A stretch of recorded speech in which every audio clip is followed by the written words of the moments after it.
You might have thought that putting on a helmet was simple, and it is up to a point, but it's also very easy to get it wrong. So here are some simple steps to adjust it to make sure that it fits safely and correctly. Now we'll assume you've got the right size to start with, but if you want to check, it should feel snugly on your head and you shouldn't be able to get more than one finger between your forehead and the helmet.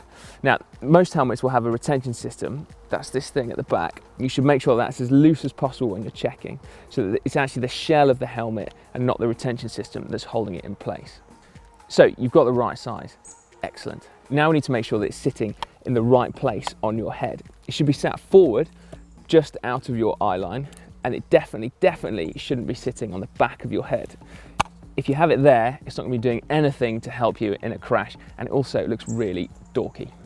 When it's in the right place, there are three ways of ensuring that it stays there. So firstly, let's look again at the retention system at the back. Now, find out how it adjusts. It could be by either pressing the two sides in, or there could be a little dial to rotate. Whatever it is, tighten it up so that the helmet then feels snug against your head. You should be able to shake your head and the helmet remains still on your skull. Now the next adjustment is the most important one. That's the chin strap, which is what keeps your helmet in place in the event of a crash.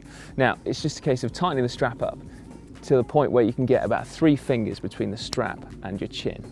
There is frequently a second adjustment to make to the straps as well, to make sure that they sit correctly around your ears. It's just a case of pulling the straps through the buckle so that the strap sits flat to your head there. It may mean that you have to readjust the chin strap as well, but it is worth it to make sure that the helmet fits as snugly and as correctly as possible. So make sure the helmet sits correctly on your head, then adjust the retention system at the back to make sure that it's snug, and finally adjust the chin strap so that it's going to be secure on your head in the event of a crash. Finally, you should never ever wear a helmet that's had any kind of impact.